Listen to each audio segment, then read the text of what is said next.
All right, guys. Welcome to the show. Third Eye Truth Theorem podcast coming at you again. Episode 149. No, We're moving. I thought we were at 149. Stop interrupting.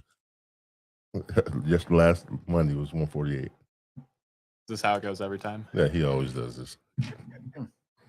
Interesting. 149 once again. All right, guys. It's January 28th, 2026, downtown St. Joseph, Michigan. We are back. I am James Gill, your host. This is Joe Hill, the co-host. Once again with his favorite beverage, wine. Yeah. And that's how you get the tequila cozy. All right, guys. Tonight's guest is running for the Michigan 38th State House Representative spot. Welcome, Jett Newton. Welcome to the show, Jett. Yeah. Hey there, guys. Go, so Jett, glad go. that I get to be on here tonight. He can't hear that. You can't hear that. Can't hear that. Yeah. I can hear it. Those headphones are loud over there. That's awesome. Yeah, I'm so glad I can be on tonight, guys. It's a real honor. Yeah, appreciate it. And thank you for driving from Saugatuck. No, Yeah, that's right. He was campaigning. Oh, no, he was going door to door. Yeah. Oh, yeah. Collecting signatures, talking to people, Putting in the work. How'd that work out there? How's it work out there? I mean, you get a lot of signatures?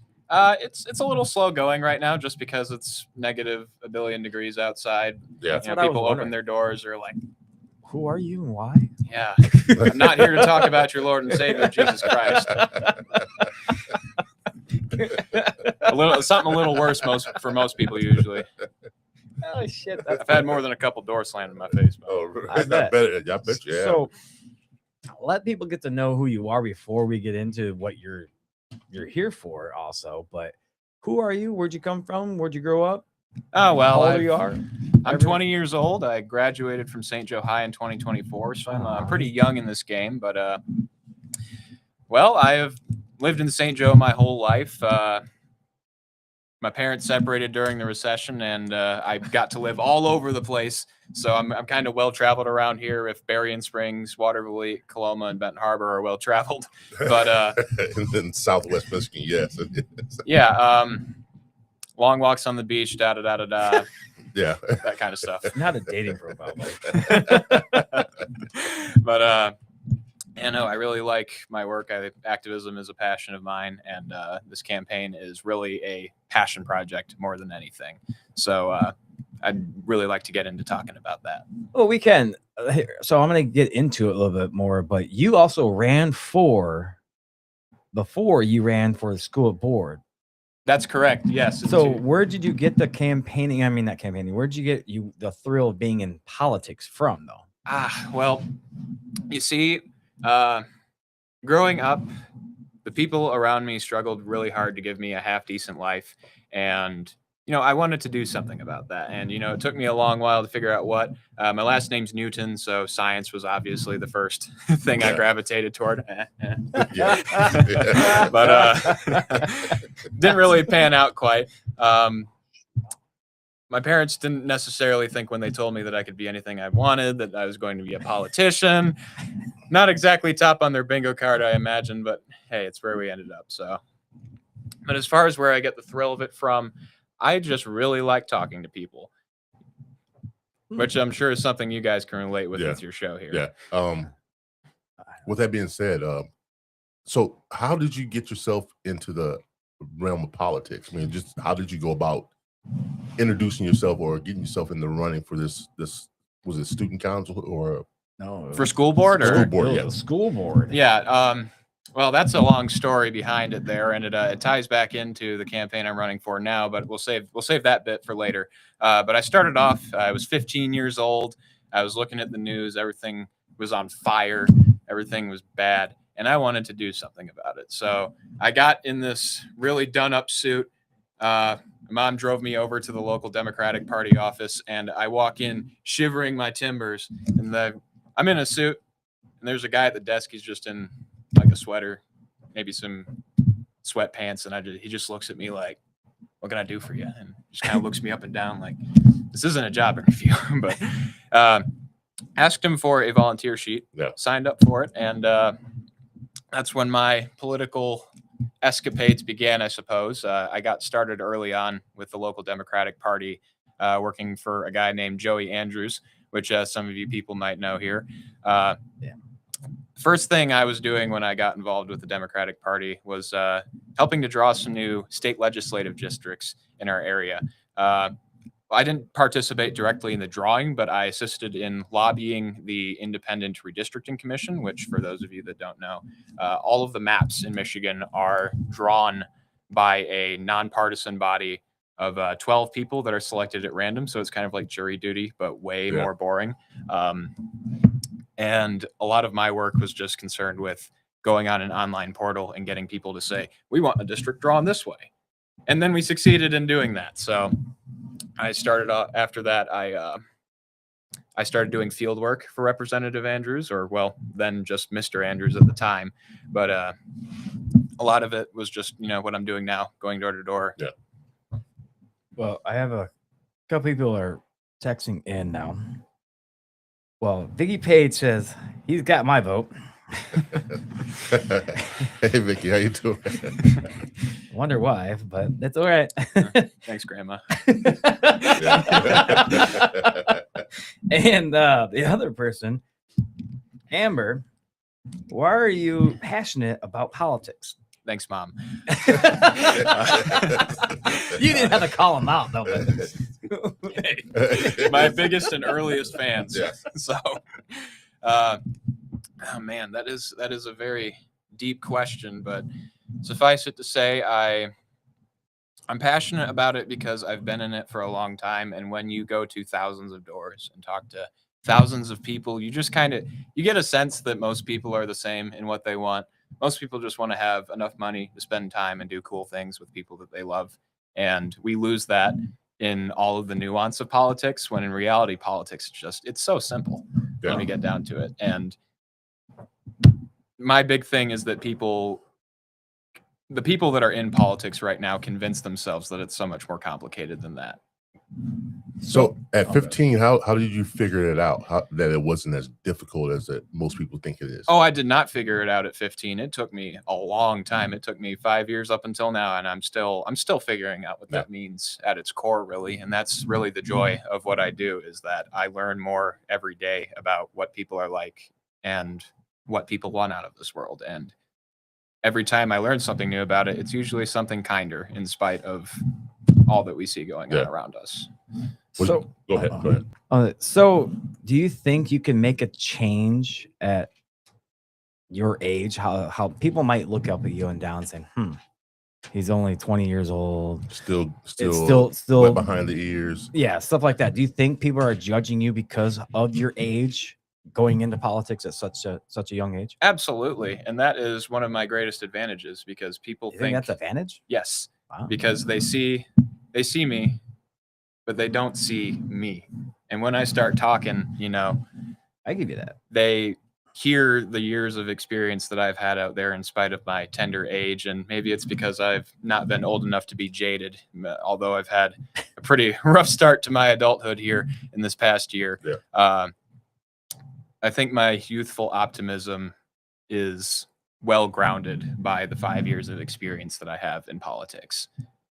And I have the experience working with all of these institutions and politicians to know that there is hope for what I'm standing up for. You do have a big challenge against you, because the man that currently has the job is probably going to run again.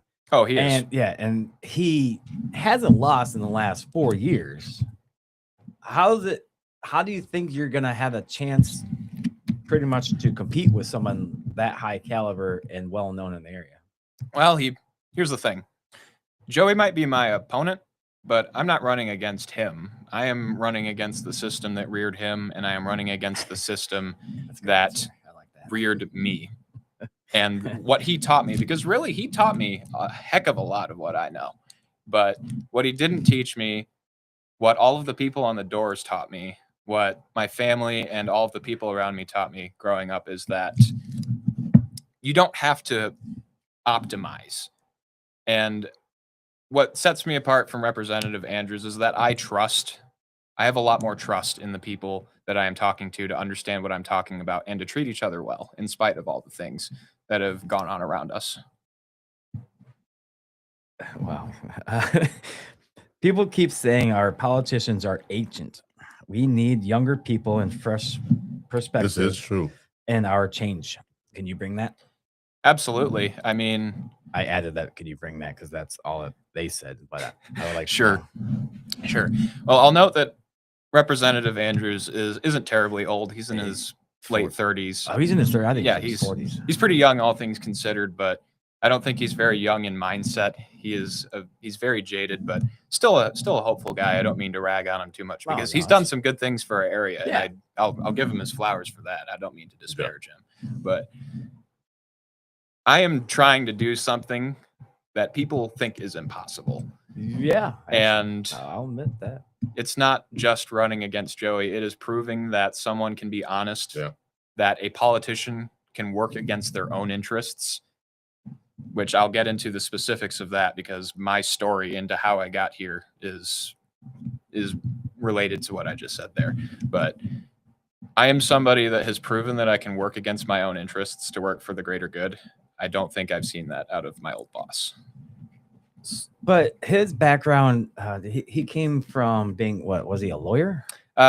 Lawyer, yeah. small business owner, several other So- extracurriculars. Do you think that has a more opportunity if you have more job per se under your belt as being a business owner, or a lawyer type, or a pre-legal, or anything in that concept help him get where he's at? Sure. I mean, he knows how to talk suavely. He knows how to make a point rhetorically. I was just at the Benton Harbor City meeting with him the other day, and well, I mean, we were both there at the same time by coincidence, and he made a very eloquent report on what he was getting up to at the state, and those skills have helped him. He's very classically trained, but I think that because I haven't gone to college and I don't intend to. I'm a tradesman, but I think that my approach is, while slightly less refined,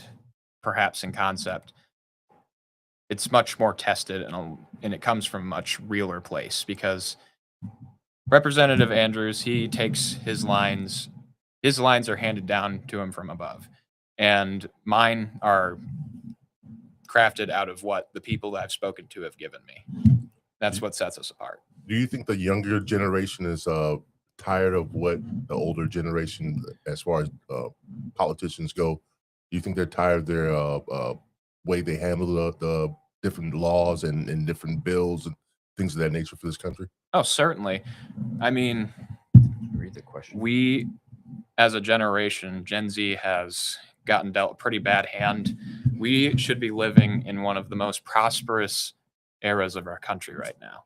We are wealthier than we have ever been on paper in history. But the problem is we have all of these people, all of these billionaires that hike up the prices and pocket the profit margin instead of handing it down to the people that actually create the value. Now, it's my goal in this campaign, my overarching goal, is to give people enough time to enjoy their lives, enough time, and I mean money by time because time is money. I don't know if that's what this person's asking, what you just said, but I'll read it anyways. I'll put a pin in that. What are you gonna do for the next generation, and how will you help? What am I going to do for the next generation, and how will I help? Well, I have developed a 6-part platform that will put thousands of dollars in the hands of everyone who is in the 80th percentile or lower, or 80% of people are going to benefit essentially from my platform, the lower 80% of people. And it goes back to what I'm saying about people having the time to self-actualize. Because right now, everybody is too concerned with trying to pay bills, trying to put food on the table, kitchen table issues. Like, people are struggling more than they have ever or should be. Well, not ever. That is an exaggeration on my part, but it's more than it should be.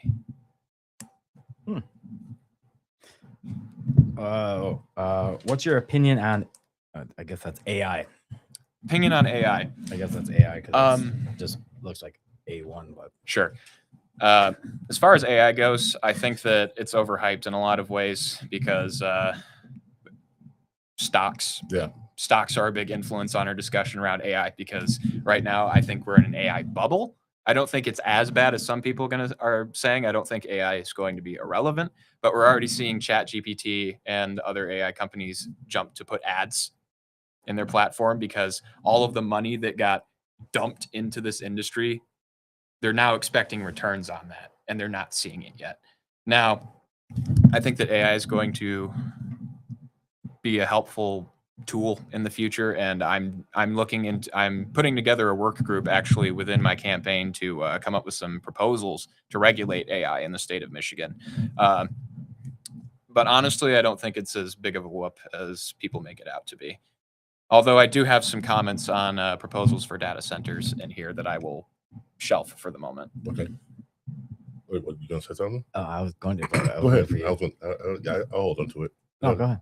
Go ahead, man. Well, I don't have any question on that. My question is with the younger generation. Do you think the younger generation is going to vote still, because they're not voting now? How are you going to get them out to go vote? There is one thing and one thing alone that my generation prizes, because we have grown up in an era of fakeness.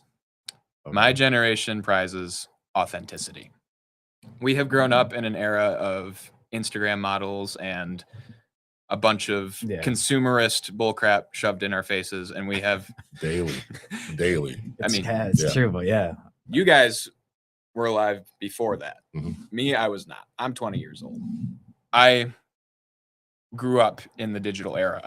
My generation are the only digital natives alive right now that are in politics, so to speak. They are the only ones able to vote that have been living with this for their whole lives. I'll give you that. And it has affected us heavily. So how would you going to get them to vote, though?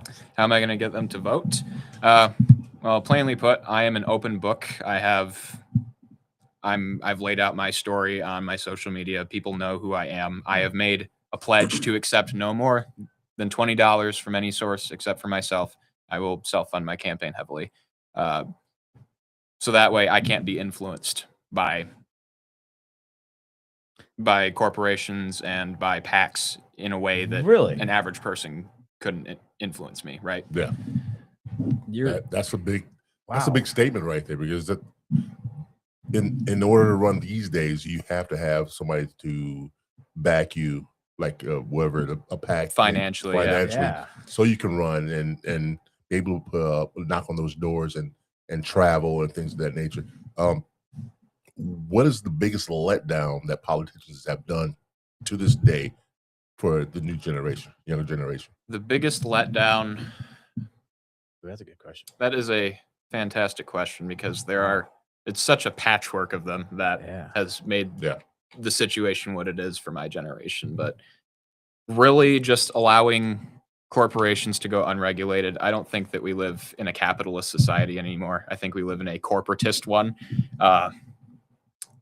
Our country is run by monopolies. So many companies own, you could point to like 10 companies that own 90% of the economy. And when you have that, you have Elon Musk dumping $300 billion into presidential campaigns. Mm-hmm. Yeah. And you just have our democracy compromised. And democracy is the best thing we have, because money can collect in the hands of one person, but votes can't. That is the only way that power gets to stay spread out between people.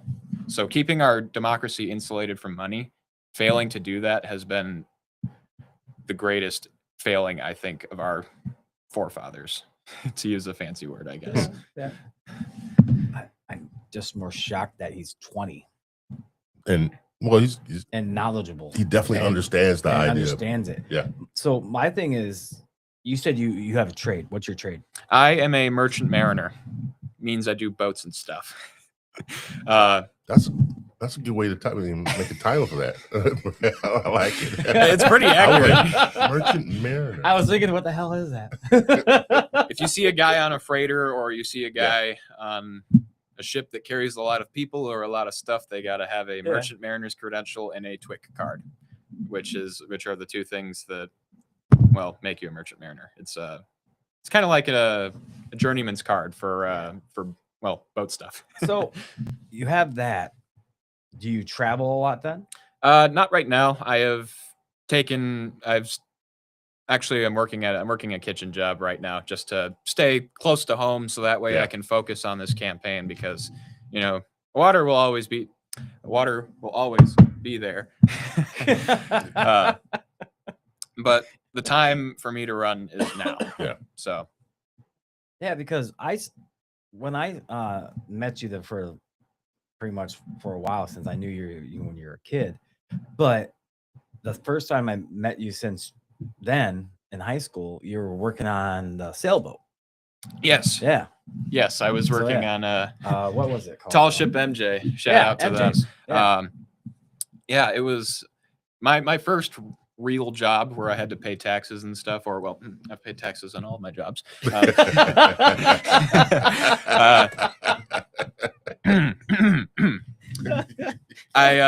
is a politician. For the record,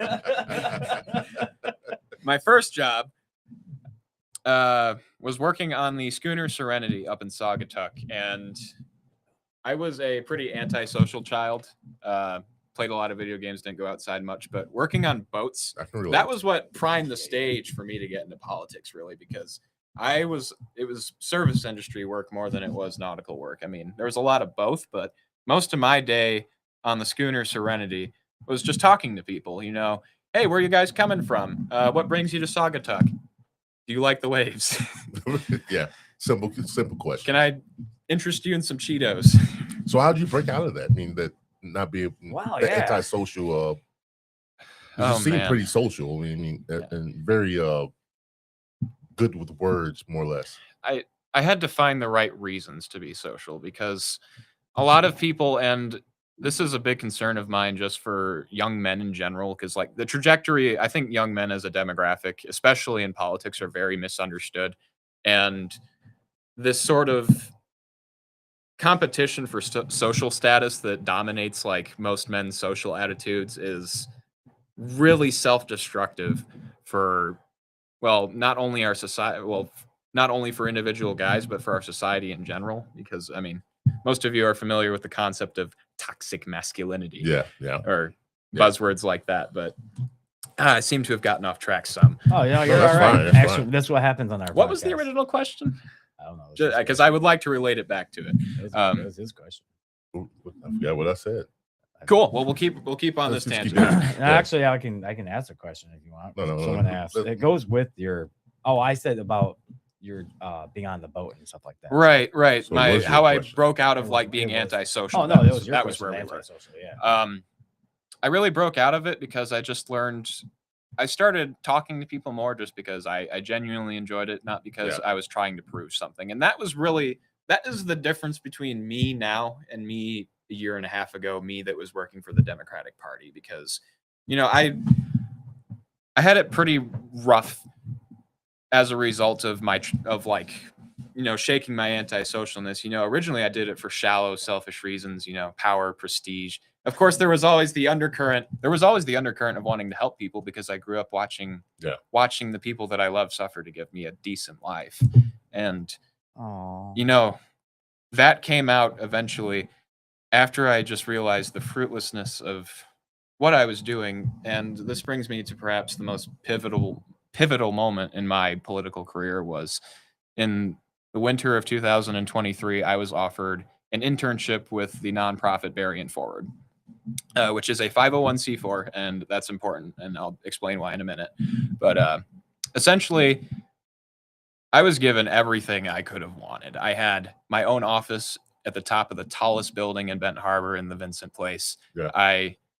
Basically, my job was to eat pretzels, write 2 emails, and then tag along to whatever political event was going on that day.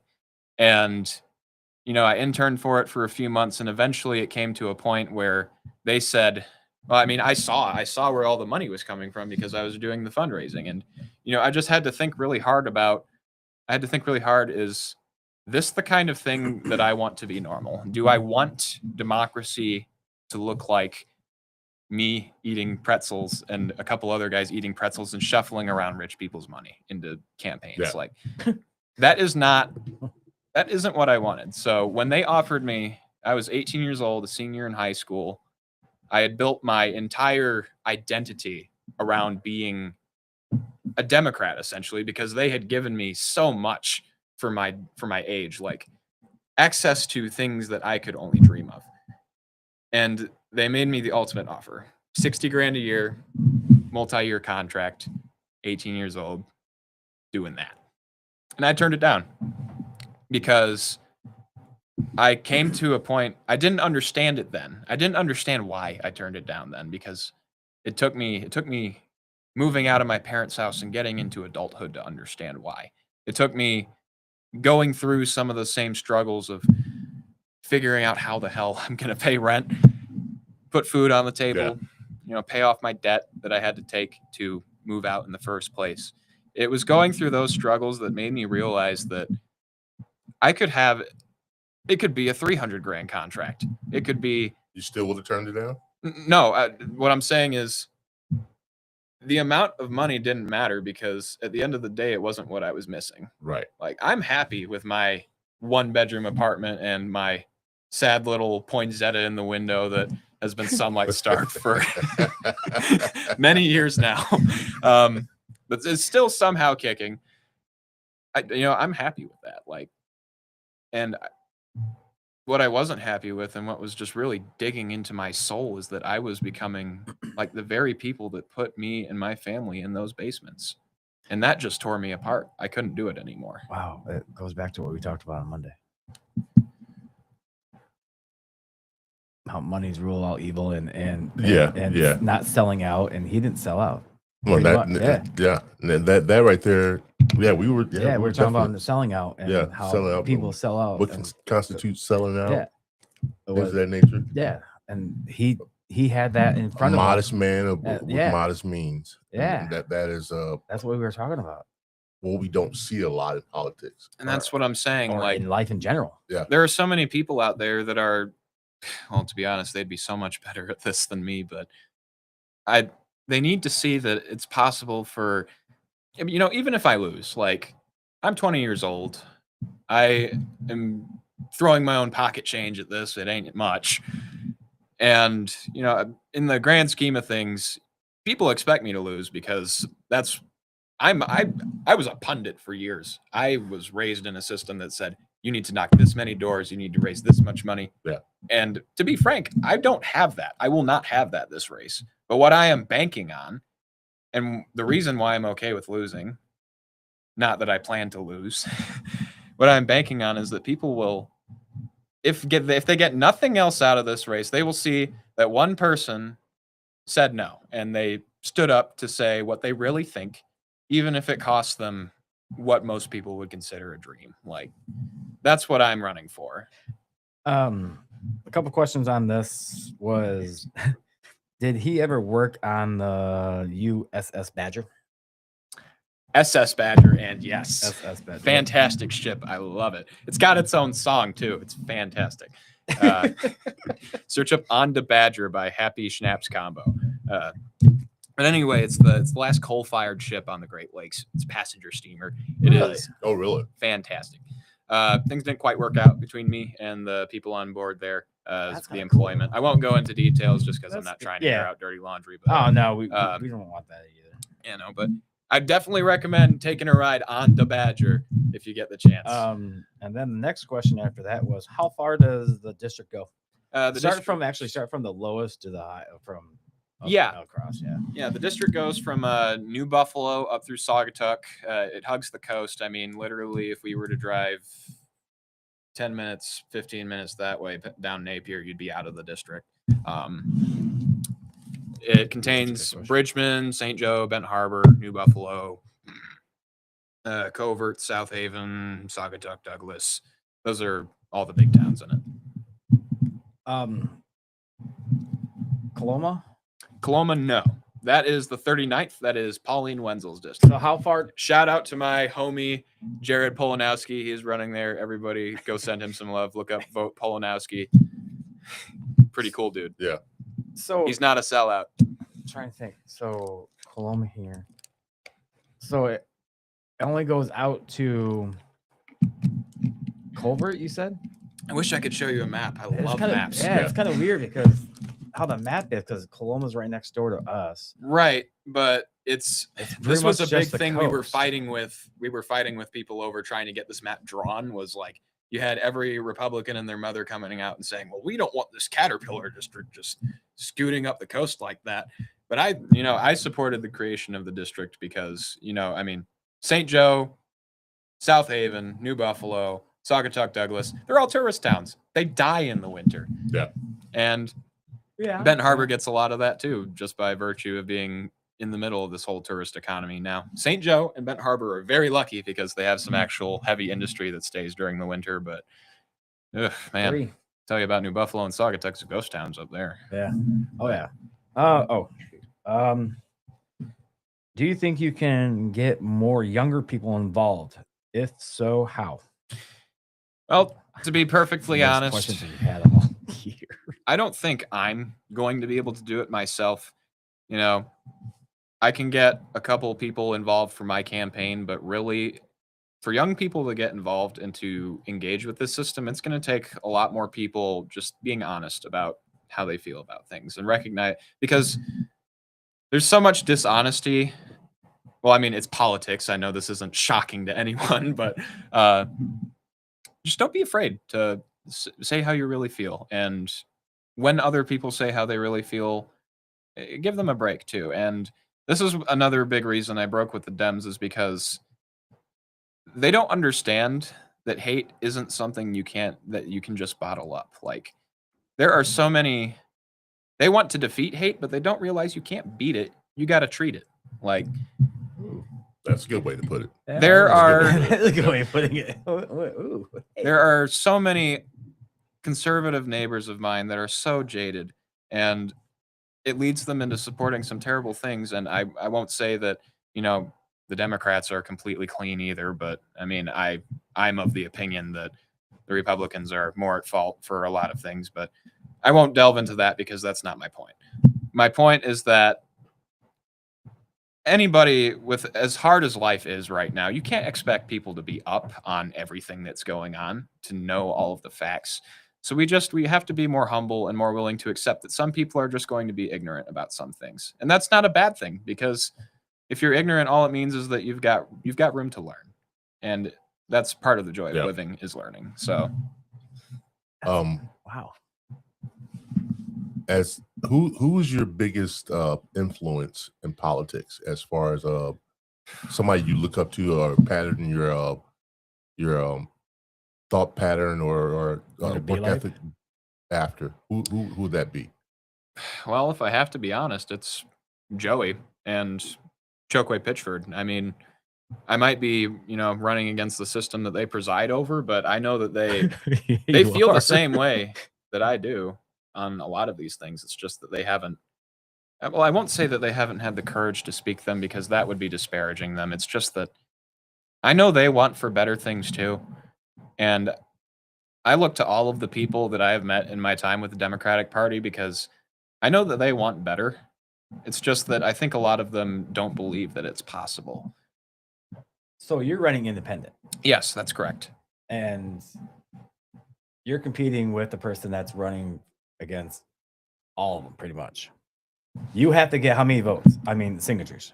To get the amount of signatures I need to get on the ballot is 600. I'm gonna collect 700 just to be safe, because there's strict formatting for how you have to submit them. But that'll give me a buffer. I will get my signatures at this rate. With the gentleman, actually, he ran last year at for sheriff. Chuck Hite, is that his name? No, he is sheriff. Oh yeah, he is sheriff. He's the one that won. Dorado. Al DeBrito. Yeah, Al DeBrito. Thank you. I had to think of it.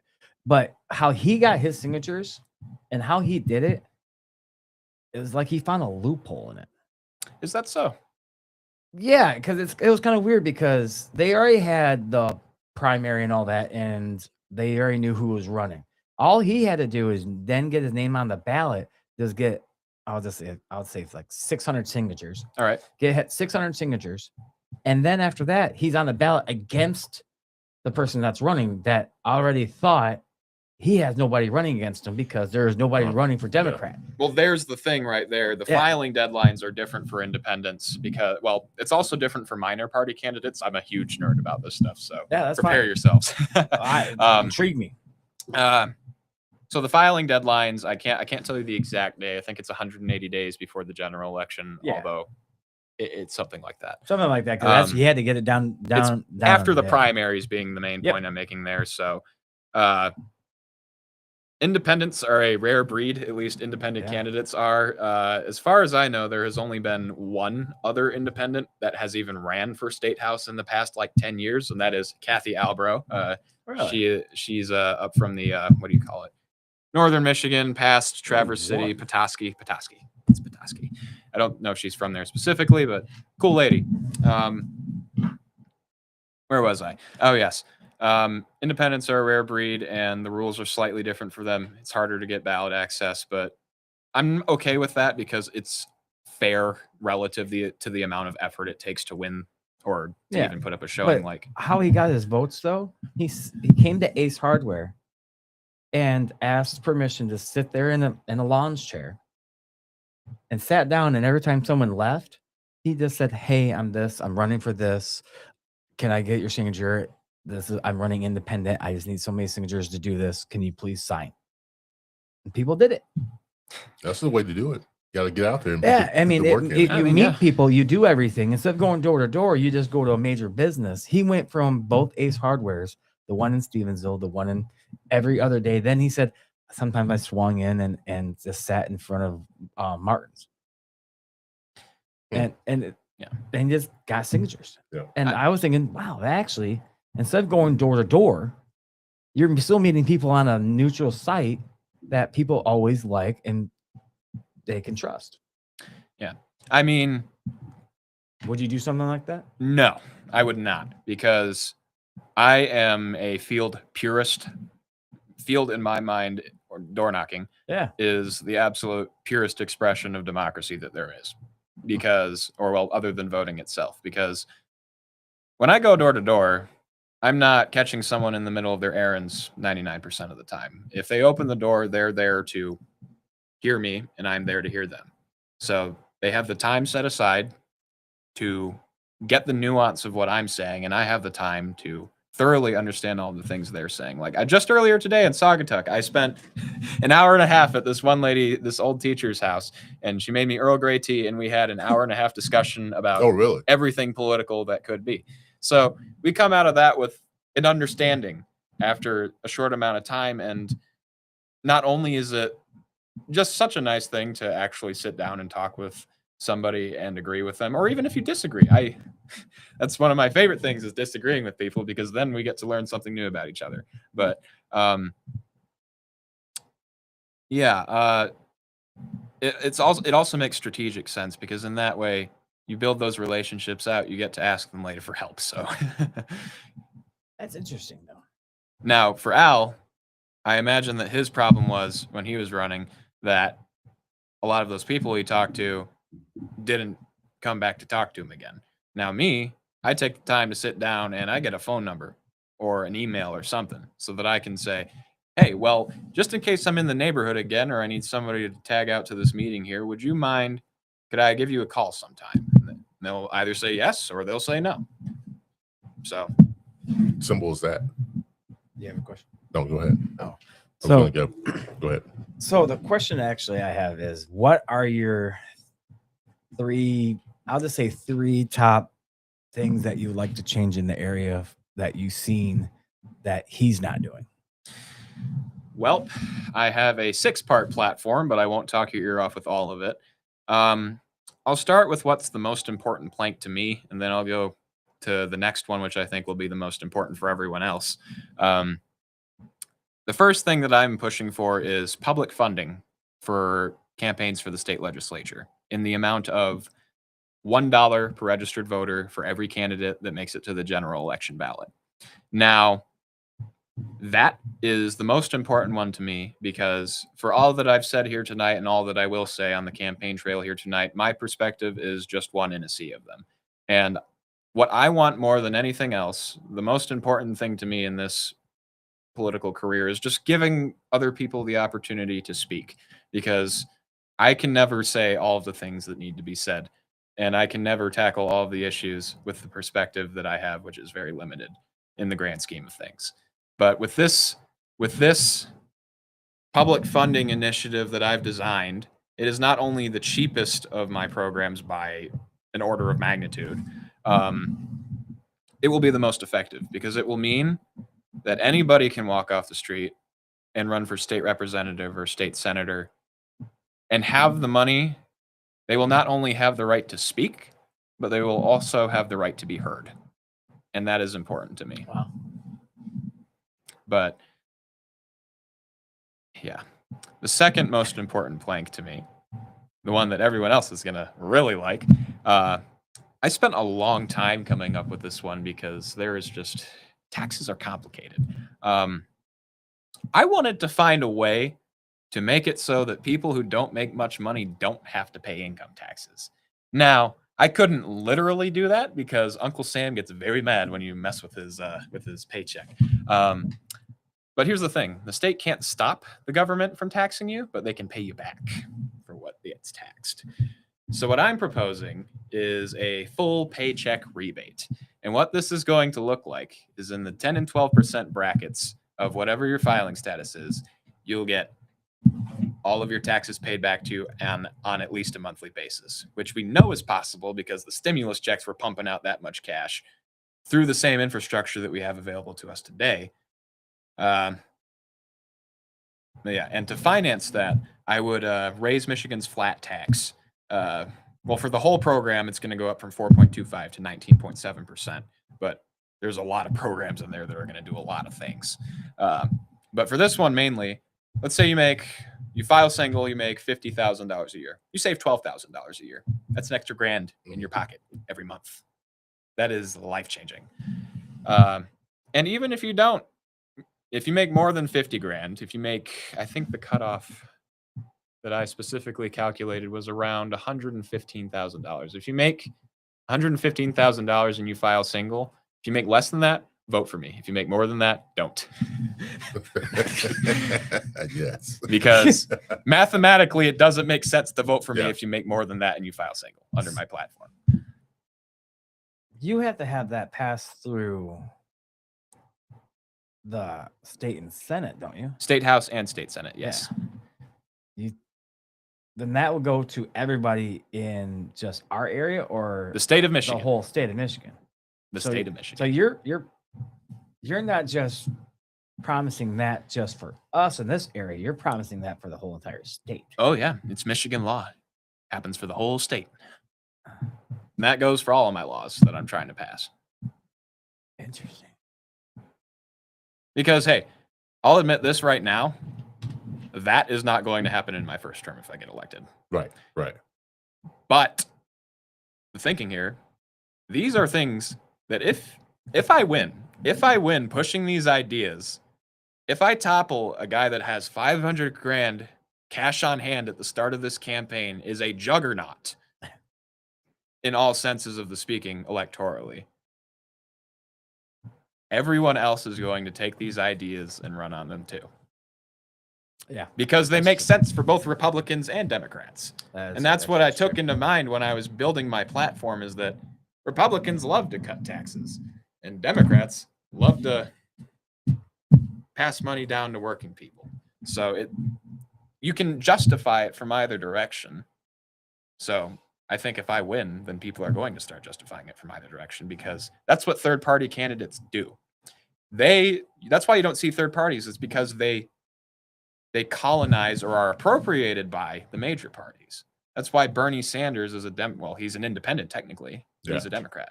But before he came along, nobody was ever talking about universal health care. But now it's a mainstay progressive talking point. He's got a point on that one. That has Yeah, he's got a point on that one. I had the thing with that set in for a second. Yeah, he's got a point on that one. It takes one domino. Just one to get the ball rolling. Well, that's a good way to put it too. I'm still stuck on that, man. Yeah, It's starting to click now. So you wouldn't be mad if you, like you said, you're not gonna be mad if you lose. No, But it's the you're people's not choice. gonna be mad if Democrats or Republicans take your ideas and run with them. I encourage them to. Because you want them to do it because it was your fizzly idea first, but they're gonna do it no matter what, and it's gonna help you look good because it was your idea. No, it's not the fact that it's my idea. It's the fact that these ideas would be transformative for the average person. Like, I have a calculator on my website at jettnewton.org. Anybody can go there and enter their income, enter how much they pay in auto insurance, how much they pay in property taxes, whether they are a descendant of chattel slavery. All of these are relevant to my other platform pieces, and see exactly how much money they will save. And I guarantee it's in the thousands for anybody that's not making, like I said, over 120,000. And even at 120,000, that's just considering the tax plank. That is considering nothing else that I've got on the docket here. So what kind of slavery? Huh? You said what slavery? Chattel slavery. That's just a way of saying that's basically just slavery. It's a academic term. Look, I did a stint with the Green Party, and they are really into that stuff, and they got me downloaded on it. So you've worked with all parties. I was a member of the Democratic Party for years. Yeah. I did a stint with the Green Party for several months last year. But I left them after Charlie Kirk got shot because they refused to issue a resolution condemning the incident. And I'm not pro political violence, so I had to part ways with them for that. But there are a lot of very sagely people in those third parties, man. Especially, I'll shout him out, Clyde Shabazz. He's the one who told me everything that a lot of the stuff I'm using. It's probably the plank I've taken the most from other people on, specifically Clyde, because like before he came along, I was very skeptical of reparations. Like, I didn't know what to make of it, but he made it make sense to me. He said, you don't have to do it. I'm not saying you should do it because people are guilty or whatever of some kind of historical wrong alive today, but you should do it because the scars of slavery are still there. And the fact that my platform helps out people who make middle-class-ish money. But for an African-American family that makes 2/3 of what an average white family does, it's important that I have that extra stopgap there, because otherwise the African-American families, they don't benefit as much from the whole rest of my platform. So it keeps it equal. You say you're against political violence. How did you feel about that when it happened, Charlie Kirk's passing? I was enraged. Like, I was furious at whoever did it. Yeah. Because I knew all it was going to do. The person who did it because they thought they were going to silence him. And in fact, they just martyred him. And even with all the things Charlie said about, not caring if some people died to keep the Second Amendment intact or whatever, like, I was not a fan of the guy. I quite despised him.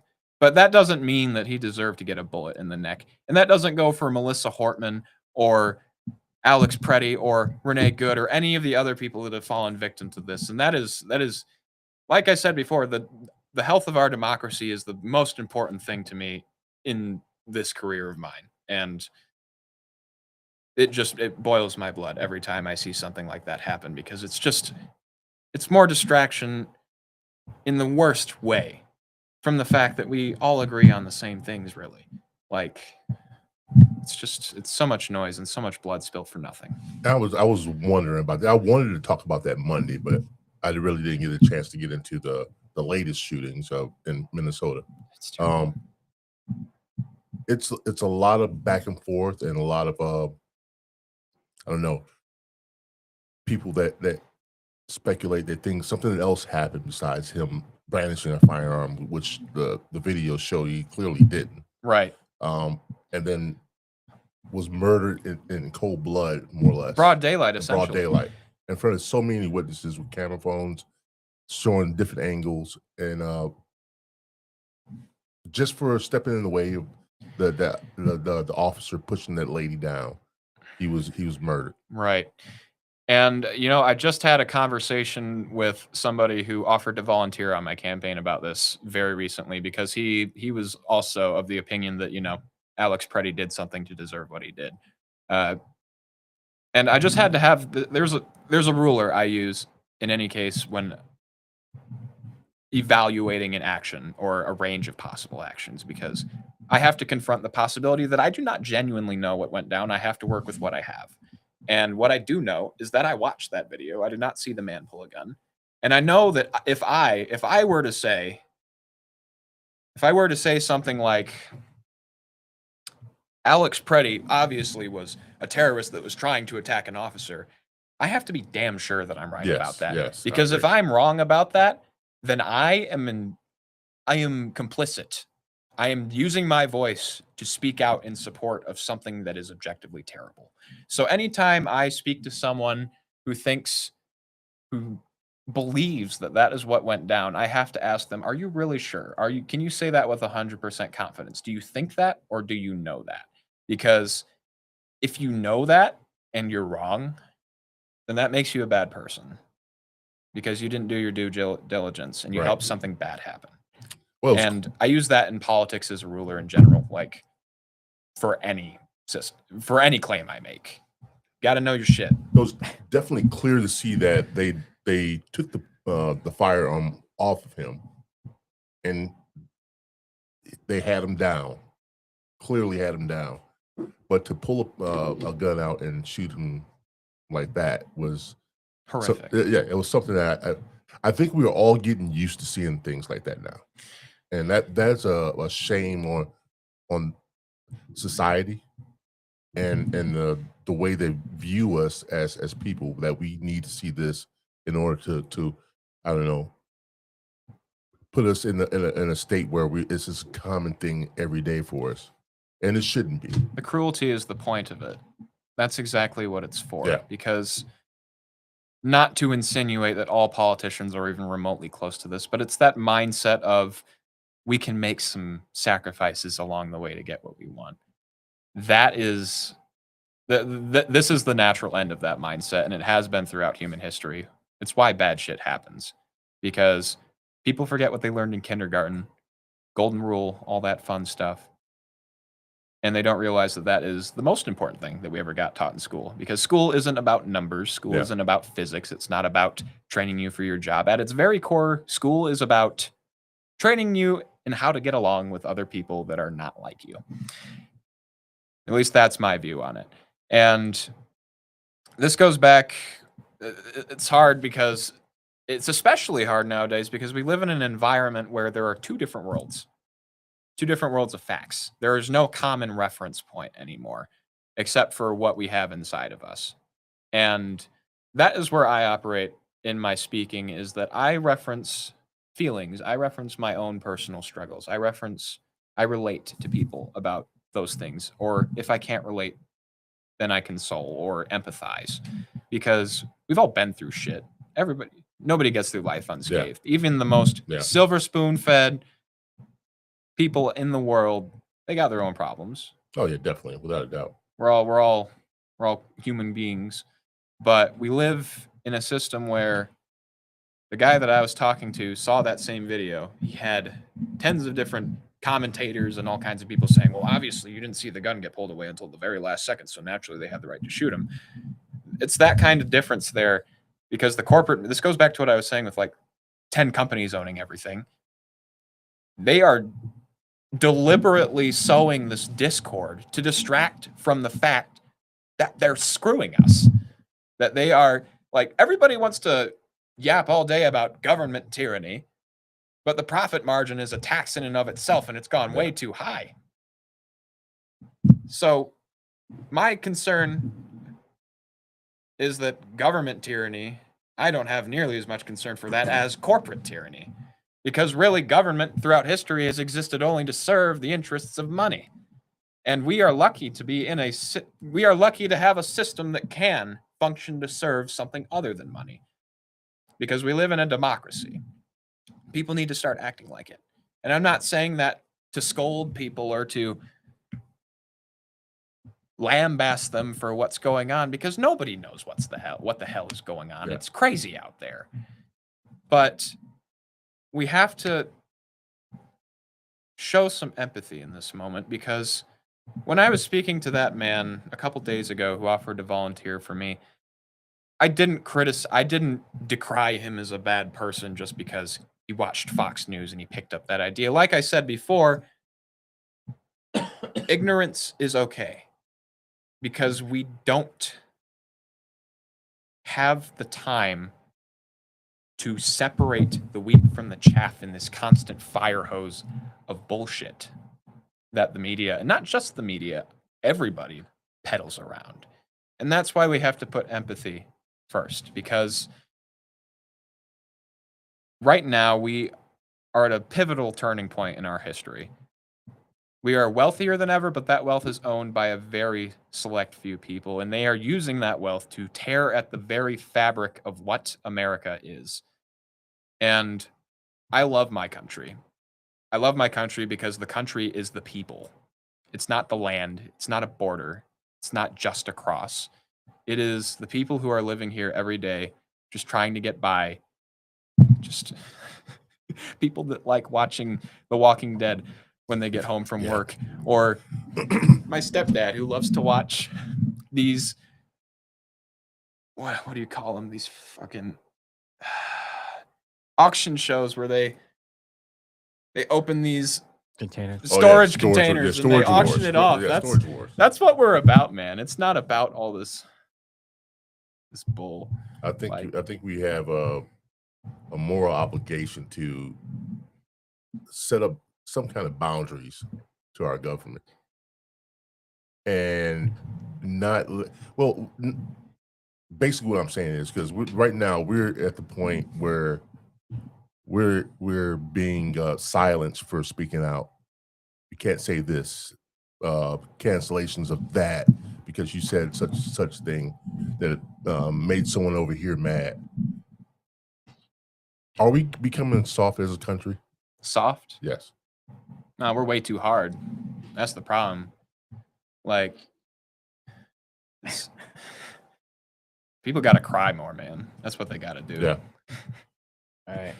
I got a question from, actually, you want to do the top of the hour now? No, let's keep going. All right. Running third party, do you feel that your message is being pushed? How could the people help push your message to younger and older voters? Well, to be perfectly honest, do I think my message is being pushed? That's a good question. No.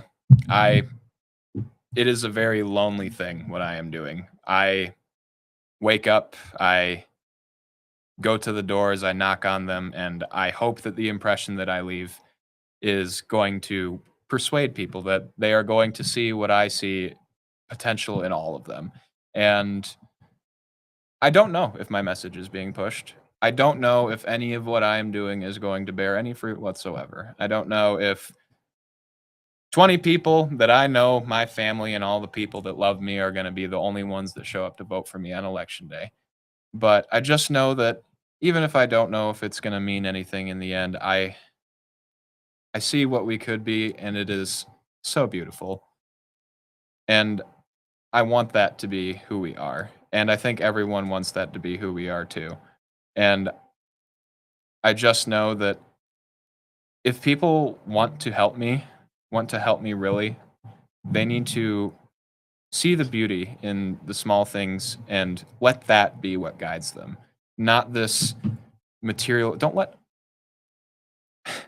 I am happy in my box with my poinsettia and my gray walls, because I write poetry in my spare time. I find such joy in the smallest of things. I once wrote a poem about sweeping. Not so much a poem, but more, the format doesn't matter. But what I'm saying is that the mere act of cleaning up the kitchen at my place of work after hours, after feeding people, watching them smile, that in and of itself was beautiful to me. And once people can get over these short-sighted ideas of what is valuable, then that is when we really start to open the way up to change.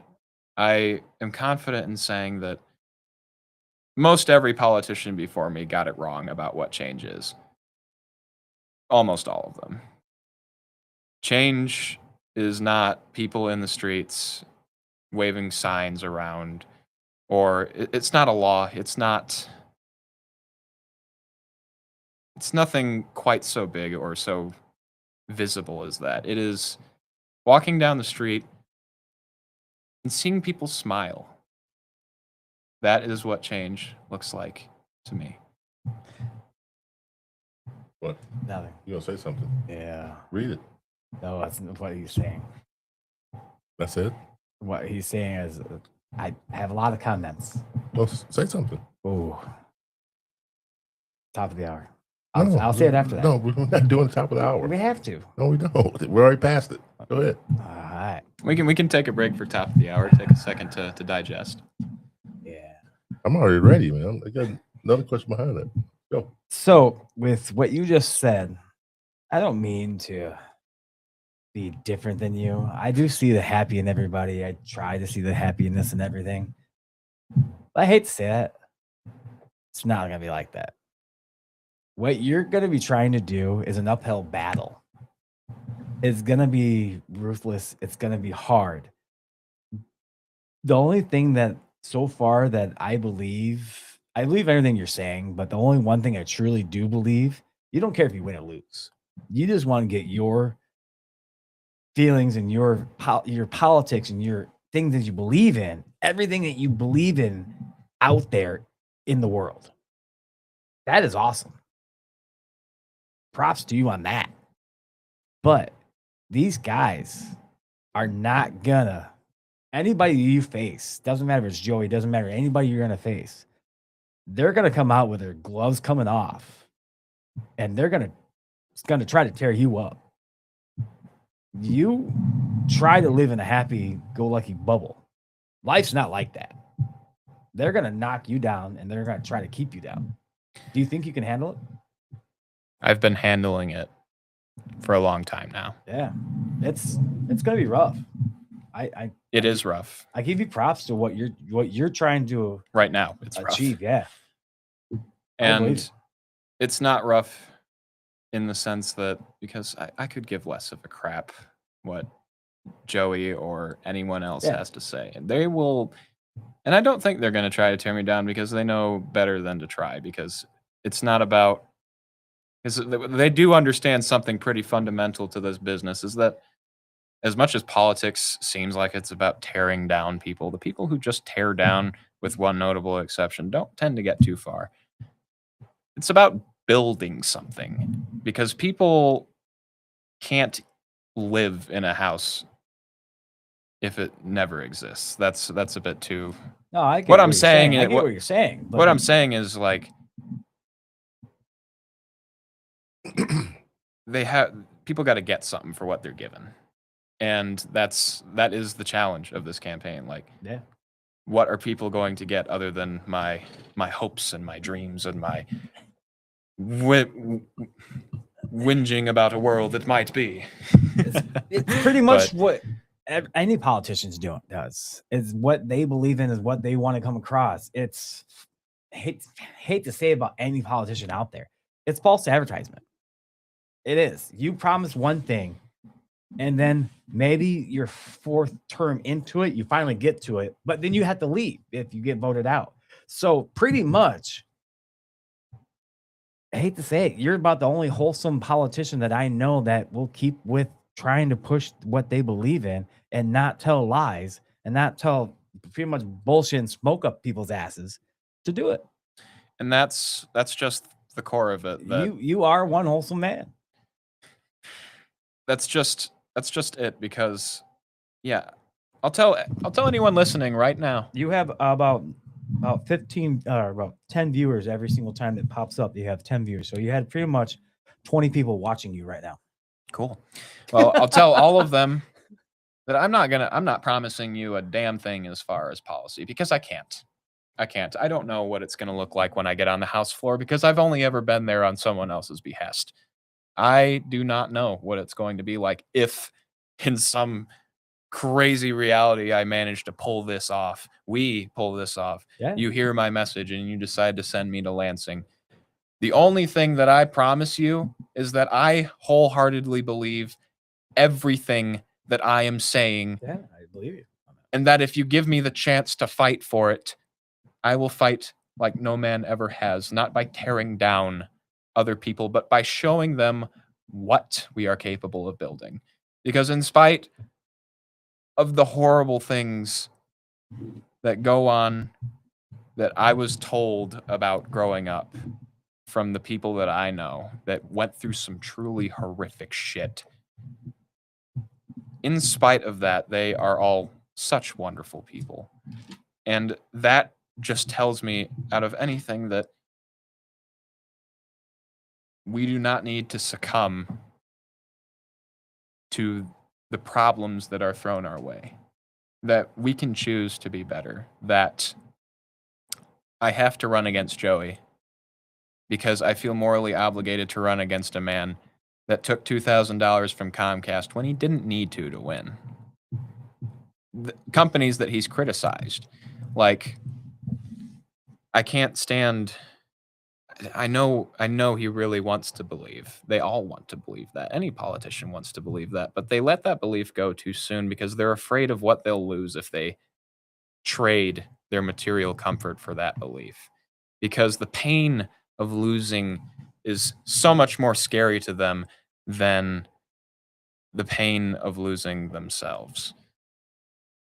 And I have lost. I'm, by most people's account, a loser, to be perfectly honest. Like, you know, I'm not in college.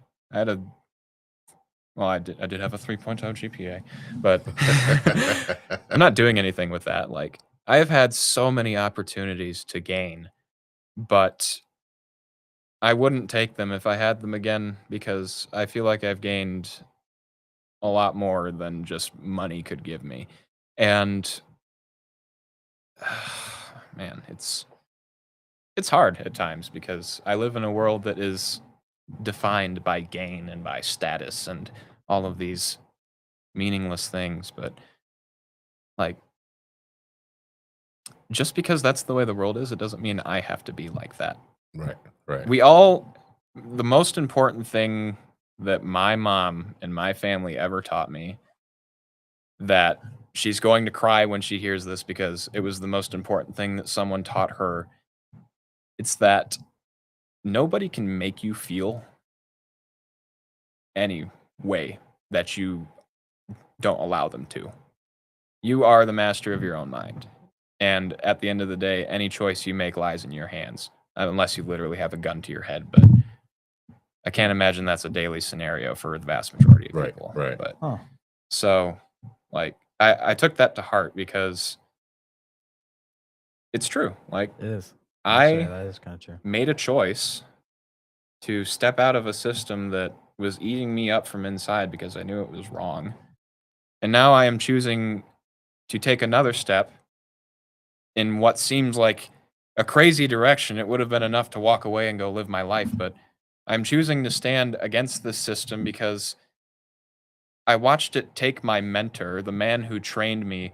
I looked up to him. Like, I looked up to him with such fondness because he, in the midst of some of the hardest times of my life, he showed me how to be good at the thing that I love the most. And it pains me to run against him because I know that he is fighting for something of his own. But I think that a part of him is still happy to see this, because I think all of them are still happy to see this because they know that somebody got away. The devil wears Prada, I guess. You said that you weren't going to college. Now, would that, I don't know, hinder you in your progress as a candidate that's running for House representative? No, it won't. You think it does, or I mean, most politicians go at least to do political science oh, I see. I see where you're going. college goes. I I see mean, where you're going for that. Well, I mean, would that help you out in any way or not? the fact that I've not gone to college by itself would be a detriment in most people's eyes, but anybody can go on to my website and see the 117 pages of research that I compiled to back up every single step of my process. Now, I don't expect the vast majority of people to read it, but it's there. Right. Everything got planned out over 10 months and over 300 hours I counted of work. All right. On a positive note, I got something for you.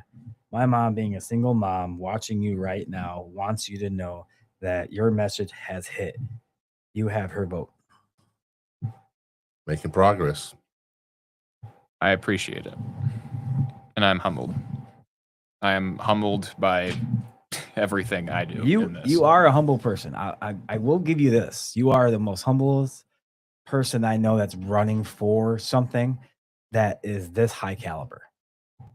You could have started small and went for something smaller, like a commissioner, or going for something school board again, or something like that, where you get your feet wet a little bit more. You're jumping in to sharks. I have a slight confession to make. That was the original plan, you know. What, jumping in headfirst into sharks? I moved out of my parents' house because I wanted to run for St. Joe City Commissioner. It was a legal fluke that set me off of that path, and I had to decide. You had to be a why? Why can't you be in your parents' house? Well, To run. because they live in the township. Oh, okay, that makes more sense. I'd have to. I had to live in the city. I was wondering where that went with. So. No. I think is there a flaw that is there a law that you had to live on your own? No. That's would what be- I was going with. I would think. Yeah. That would be hilarious, but You thought No. the same thing, didn't you? No. Okay. I was just trying to listen to what he had to say. Okay. yeah, like I'm not going to pretend I'm some saint. I had to lose to come to all these realizations. If I had won the school board race, I'd still be my old wily, conflicted, eaten alive self. It was, to be perfectly honest with you guys, chance that I wound up on this path. I would have been just another rank and file politician if I hadn't lost in 2024. And that's the gospel truth right there. What did that loss put you in as far as mentally? What did that put you in your mindset? Back to one of the darkest places I have ever been. So you had to start. You had to go back to the chalkboard, the old drawing board, and strategize. It was more than that, but No, go ahead. I'll let you finish. it was a loss of identity, Yeah. really. Because, my picture of myself at that point was the how would I put it? The plucky lieutenant of the system that's in power that just happens to not like the way some of the things are, but still willing to work in the system. But then I lost because throughout 2024, I knocked maybe 2,000 doors, which sounds like a lot. But that's jack. Because That is a lot. here's the thing, though. I lived at my parents' house. That's a lot. I had $6,000 in my campaign account. Jesus. I had a part-time job, but I had all the time in the world to win that race, and I didn't. I lost because I knew that I was fed up. I could not roll out of bed in the morning because I knew that if I did win, I would be a bastard. Wow. I don't know about that part, but my thing is, the thing that I was more shocked about after you said all that about you went to your deep, darkest place, and yes, you are young on that part, but it should have made you more humbler because were you so young running for the school board at 19 then? 18. 18, so 18, even younger. Thank you.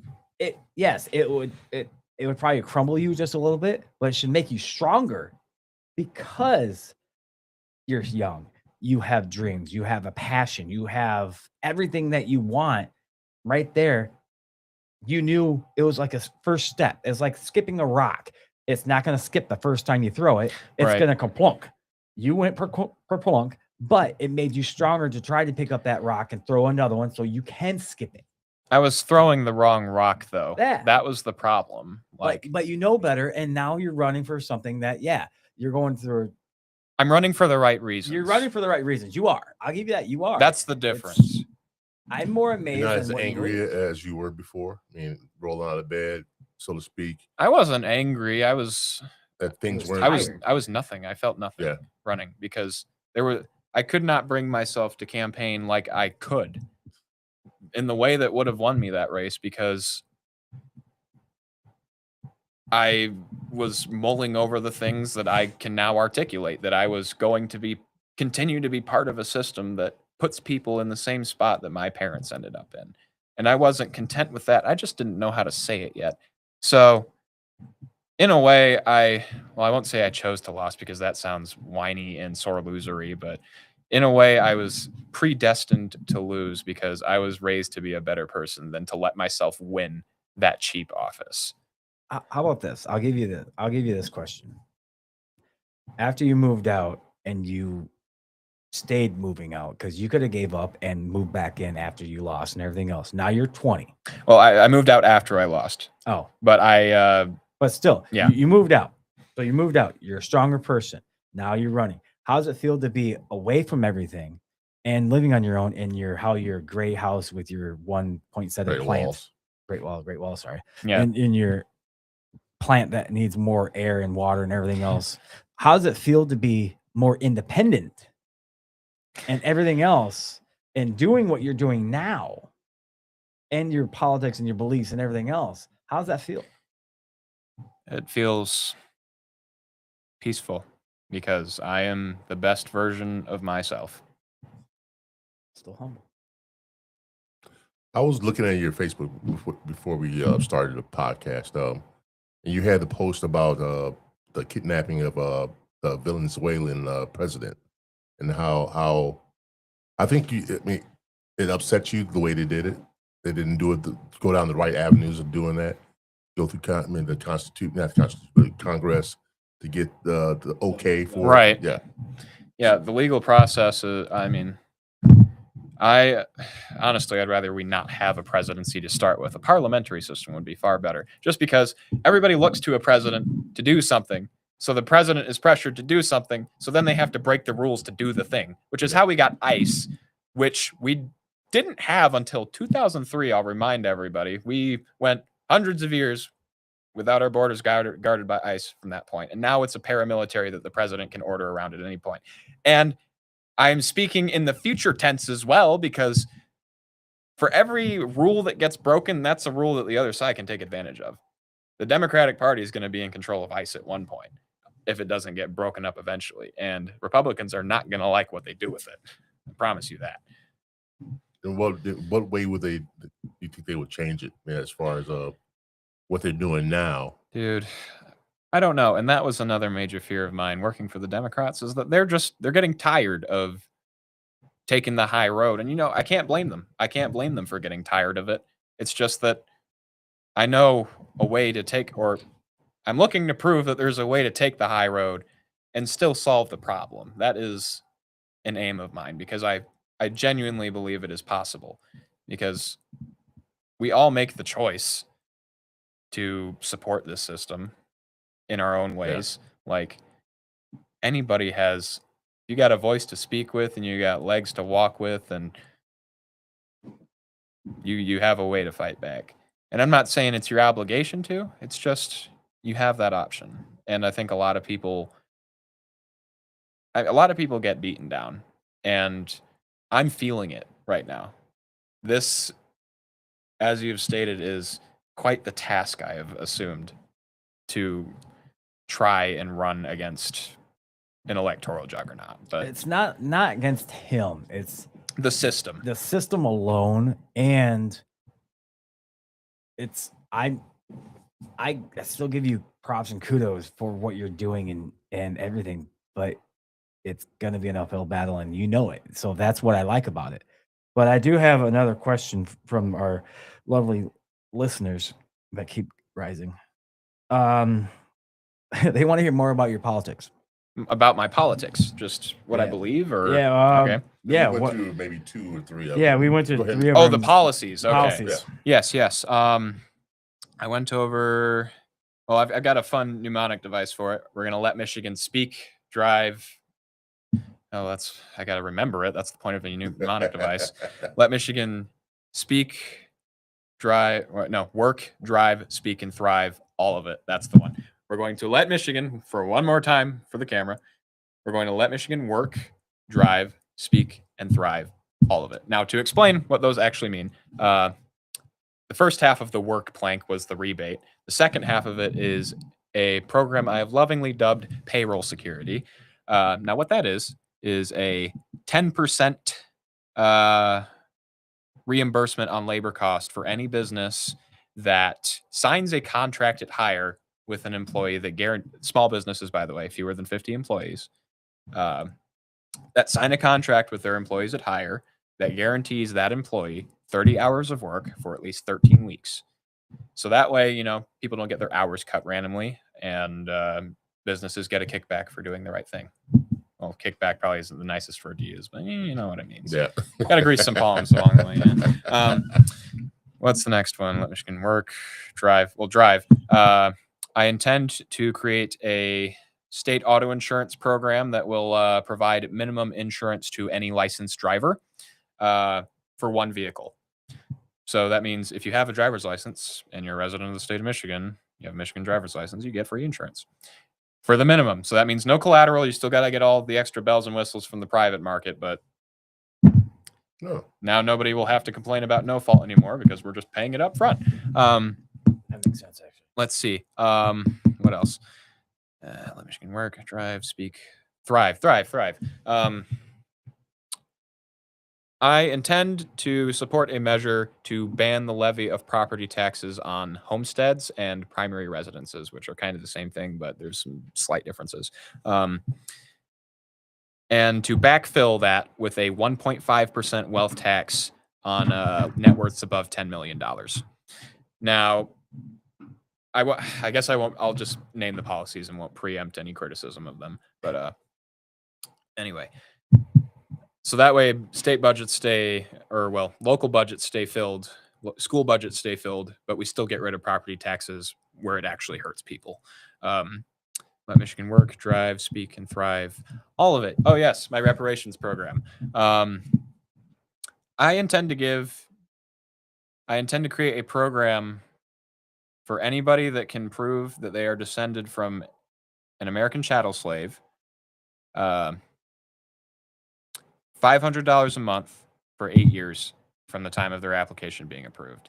And anybody who is alive and a resident of the state of Michigan at the time of the law's passing will be eligible. So this is a bounded program that will provide a set amount of money over a set amount of time to offset the wealth gap that exists between the African American community and other communities. Now, I have heard it asked before, why don't I put that money into education or other incentives like that? And to that I say, I'm not black. I don't know what it's like, what the problems are like being black. I know that there is educational underachievement and all of that is caused by a lack of generational wealth because of Jim Crow and slavery, obviously, preventing people from developing generational wealth over centuries. So I think the best way for me to help is just to give people the money and let them decide what they need to do with it. And to people who say, well, they're just going to waste it, I say no, because we saw what happened with COVID and the stimulus checks. The government had to come out and tell people, stop using it to pay down your loans. Stop using it to pay your rent. Start buying shit. Because people were paying down their obligations instead of buying new stuff when the whole point of the stimulus was to get the economy back up and running. So we have the greatest example right there of what happens when people actually get that money. So to people who say it's going to be wasted, even if some people waste it, that's still going to help a heck of a lot of people get out of credit card debt, get out of whatever debt they might be in, pay off. And that does raise the question. That's if they use it for those purposes. Because I mean, if you know you're getting that extra money, you're going to do all kinds of other things too. Sure. And this has been something that's gone on in the Black community for a long time. That it hasn't fixed it or helped them get out of what we call poverty. Right. So if that's the case, maybe some type of programs that would help them go down the right path of doing things the right way and get themselves out of debt or that so-called generational wealth gap. So I mean, it's a lot of ways you can do it, but some people won't think that way. Yeah, and that's why I designed it to be a limited program, and that's why it's set over a very specific, delineated time period of 8 years. Because after that time, if a person does waste it, right, that's free ride's over, dude. It's all on you. So I mean, if you don't use it to pay for a bachelor's degree or to buy a house or stuff like that, then the opportunity is gone. It's not a permanent thing. But first, you have to prove that you are of that lineage. Yeah, and I'm still nailing down the specifics of exactly what that looks like. I have a lot of examples in my paper that I wrote for this policy, but a lot of it looks like census records. A looser interpretation could look like if you could just prove that your ancestors lived in an area that was subject to slavery, then that could be a broader classification. But what I'm using to, at least for the total cost of the program, I assumed that there would be around a 90% uptake of all African Americans living in the state. So that's what my figure is based off of. It's a pretty high participation rate, but that could change depending on what measures a hypothetical program ends up adopting. But that's the general gist of the program. Okay. But those are all of my policies together. I described the rebate, payroll security, public funding for elections, property tax ban on homesteads with supplementary wealth tax, and reparations. And I intend to release a second string of smaller policies that are less thoroughly involved in research. Like, I want to straight up ban the advertisement of vapes and cigarettes because they sell drugs to children. Let's be honest here. Yeah. Fuck that. Yeah. That is messed up. Yeah. And I am, like I said earlier, I'm putting together a working group of some people my age to come up with some good recommendations for AI regulations and some other stuff related to reining in big tech a bit, like requiring that ad blockers be allowed or niche stuff like that, that makes your consumer life online a fair bit easier. Yes. The comments keep coming in on the chat. Yeah. With questions. Nikki said, given its two-party system, ranked the choice voting seems like the only way to start to get it. Only way to start to get it out of it. What does Jett think about ranked choices? Ranked choice voting is awesome. Love it. Let's do it. But for those of you who don't know what it is, essentially the way it works right now, we have a first past the post system, which means you vote once, you vote for one guy. If they lose, they lose. Now, a ranked choice system, which I'm a huge proponent of, allows you to rank the candidates in order of your preference. Now, if the guy you pick in the first slot, like let's say for instance that it's a three-way race between me, Joey, and a Republican. You can slot me in first, and if I lose, then your vote goes to the second choice, and it like advances. It's technically called instant runoff, but it goes in rounds that happen instantly. So you essentially get to pick who you like first, and then you get to pick who you think is going to win and you like, kinda. So it gives you more choice, and it gives people like me. You don't get these accusations of vote wasting, which I think are hogwash anyway. But it removes that whole criticism / structural complaint. I have a personal question for you. Sure. It's not anything about what this. I always want to know this question. Who was your favorite president? Who was my favorite president? Gosh. I'm trying to think of something that isn't so basic. It doesn't matter. It could be basic. It's who you like. It could be basic. I have my favorite. Mine's Roosevelt. Why? what he believed in. He Franklin or Teddy? Teddy. Okay. He believed in what he believed in. He stuck to his guns. He was a strong, independent person that did what he believed was right. I liked it for it. That or Lincoln, but I got to go with the OG, George Washington. you went there the first? Yeah, I mean, look, it makes sense for me because the dude, he stepped down when he knew he didn't have much more to contribute. So That and he got picked by the people when it was truly the first. Yeah, I give you what you're going with that. I don't look too much into the past as far as like my political history. Man, if there is one politician that I am a fan of in the past, it's Marian Zajanček. He was a representative from Washington in the 1930s. He was a New Dealer, and I like him less for his policy and more because it's just such a story.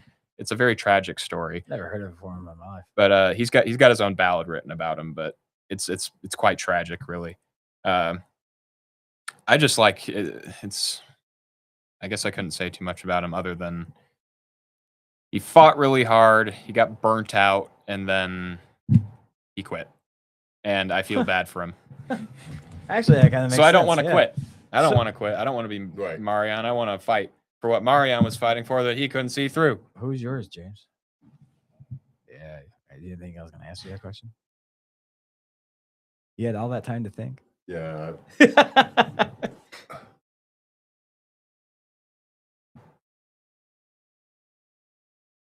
For what I think it would probably have to be JFK. JFK. Yeah. Just because what he stood for, he tried to make a change, and especially when the times were tough in this country with the civil rights movement and all the leaders being gunned down, and he was one of the first that actually got killed. I hate to be a Kennedy because all his brothers got shot. Yeah. Him and one of his brothers got killed. But just the way he wanted to change things, I think he was on the right track. Did he have flaws? Yes. They had all presidents do. Everybody did. No, it's not just presidents. Everybody. Well, has I know that. flaws. I'm not talking about presidents though. He had some rather glaring flaws. Yeah. Then the ones that stood out the most, a lot of people know about.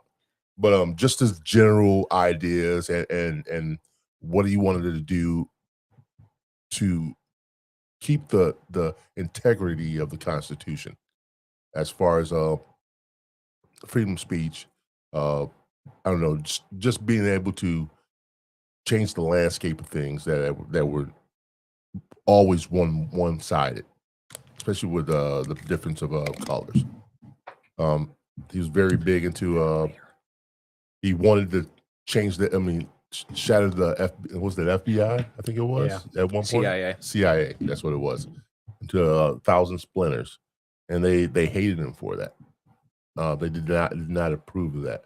They tried everything they could to get the man out of office, but the people loved him so much. That man made a change. So that's my guy. That's the one I would pick. Okay. I know there's a big backstory behind it. But It's okay. I get what you're saying. I get what you're saying too, and you felt strong about it, so you gave more to it. Very passionate. Yes, said. you're So very, that's the way I saw it, man. I know it was just a lot going on back then. And I know my mom went through, my grandma went through, and all my older uncles and aunts that had to go through it too. So it meant a lot. So I'll just say it like this. I can't say it. I can't go around anywhere else saying it, so I'm just gonna say it like this. If some way you don't win, is that gonna defeat you? Are you gonna stop and not want to go out for it for the next 4 years? Or are you gonna try to go for something else that's in politics? If saying weirdly enough that you don't win, what would be the next opportunity that you want to do for politics? I don't know. I won't know until I get there. Oh, see, I like that. That's a good way to look at That's it. a good way of looking at it. I like Nothing's that. guaranteed, but I make no promises. I just wouldn't want this to be your last hoorah to go after something. I mean, if this does burn me out and I go do something else with my life, then I mean, I'm happy with it. Like, even so far, like, if I keep doing things the way I'm doing them, I'm getting out talking to people. They're hearing my message. I'm confident at this point that the people of Michigan's 38th State House District will hear my message. I leave it up in their hands if that's the kind of future they want. And if I get my message out to them, and really that's all I care for, is that they just heard what I had to say. And if they believe that this unbridled optimism is worth giving a shot, then I really I'd be hope they happy do, for man. it. And if they don't, and they want to take the safer, more incremental route through Joey or whatever ends up happening, then I will respect that decision. Like, it's not my choice to make. Like, Well, someone else has something others to say about that, your answer. Well, Amber did love JFK too, but she also says he'll never stop. She knows her son. Well, that's good, man. I hope it doesn't. I hope it doesn't defeat you. I mean, you're Defeat you, young. right? I mean, Yeah. it's you have so much passion, so much everything about it right now that I hope it doesn't defeat you. I mean, but that was That's- one question I I don't had think to it would ask. deter that's you just in the any thing, way. though. Even if it I mean, doesn't defeat me, the fact that I am running right now is the most remarkable thing about it, because I am part of a generation that broadly just doesn't think they have a future. And I just flatly reject that. But if in 10 years, the reason I'm running right now and that I didn't wait for my life to get settled in, why I decided to start it when my life is fresh and turbulent and I have so many problems other than what's going on with politics, I did it because those problems keep me honest, man. Like, I can't lie past the shit that keeps me up at night. I mean, I can't. And it's running right now that makes me special in that way, because I'm going through, I chose to put myself in this situation where I would go through. I didn't anticipate that it would be quite like this, but I don't think anyone ever does. I'm going through the problems that I want to solve, and it's keeping me humble enough to the point where I can hear out problems that I haven't experienced and still want to solve them, because I can sympathize with the pain of having problems, money problems. well, to go what you're saying, I mean, even we have a same friend and his boss and everything else that doesn't stop. He has the drive, he has the passion. He keeps losing, but he keeps having the drive. He has the passion. He doesn't want to give up and not try to. He believes in his community. Yeah, he believes in the community. So you believe in your community, but you're going beyond just city commissioners. You're going beyond that. You're going to New Buffalo to Saugatuck. That is everybody's community. Mhm. You have more passion. I like that. I think you can win. Maybe like you're saying, it's an uphill battle, but I think you can win in the future sometime if you keep on going with it, because you're gonna get to go door to door. You're going door to door. You're going to meet new people. You're gonna get other jobs. You're gonna meet new people. This one is an uphill battle, but I believe that you will win some point in your life. Sure. I mean, I don't doubt it, that if I were to continue to throw myself into this battle of attrition, that the other side would eventually blink, because if I haven't blinked yet, I don't think I ever would if I didn't want to. But that's not really the point, because I'm not doing this I'm not doing this to win per se the office. I mean, it would be great. It would be great. Too. I'm doing it to show other the people what's possible. And the fact that I am young and I don't have those connections, and like the point of it is that I'm just, in the grand scheme of things, some guy that walked in off the street and said, "Hey, this is kind of fucked up. I'm going to do something about it." And you know, I could play the game. I could wait it out. I could run for something else maybe even and take a crack at it there, but it's the specialness of this moment, in this moment, that motivates me to continue on in spite of these seemingly impossible odds. But I mean, I can't say whether that's how I'll feel in the future, or if, you know, maybe I will want to run again. But I have to see this through first without regard for the future. Do you think your odds would be better right now if you joined a party? No, Pretty much, if you actually. join the Republican Party, because he's a Democrat, so yeah, you have to. Oh, the temptation was very strong, and I was approached by several people. You know, the old habits came crawling back for a moment, and I've considered it briefly, but it would just mean that I hadn't learned anything if I had done that. You think you would sell out if you did? If that's not a question of if, that is selling out, because Joining a party is selling out? the GOP the GOP as it stands today is completely antithetical to my ideas. The people in it are not.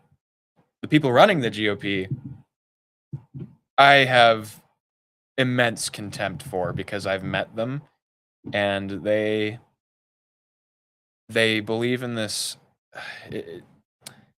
Look, I'm trying to be nice, but to be just honest, it completely, it just icks me out, because this idea that so many of them espouse, where it's just a dog eat dog world, and whatever dog bites the hardest gets the best outcome, that's not true.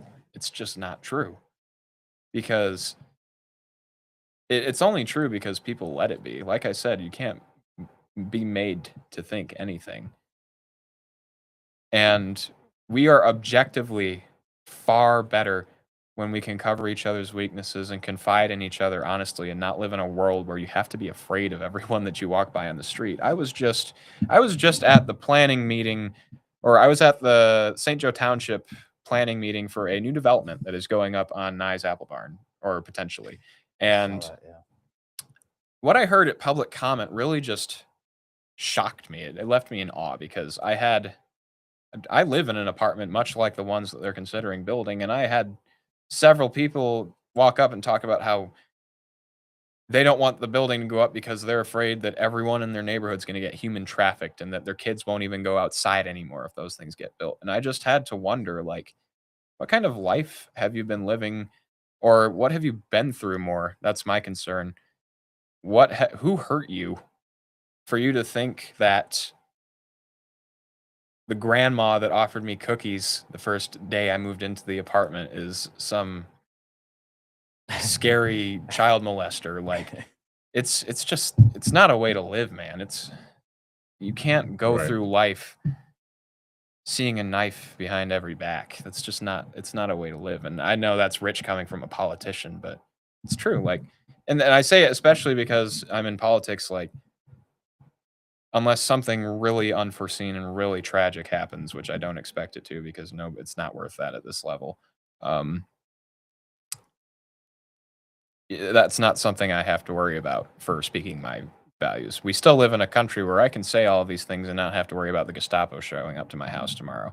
And I'm fortunate for that, because Minnesota is in a very different situation right now. Yeah. And that's even more important why I speak now, because you use it or you lose it. And that is true. I forgot where I was going with this, but you're fine. All right, another question? Because we're gonna round it up right now. We still have 15 minutes. Oh, you want to do it to 10:15? Might as well. Or okay, I'm good with that. Let's keep going. We can do our final thought in about 6. Let's keep going. So,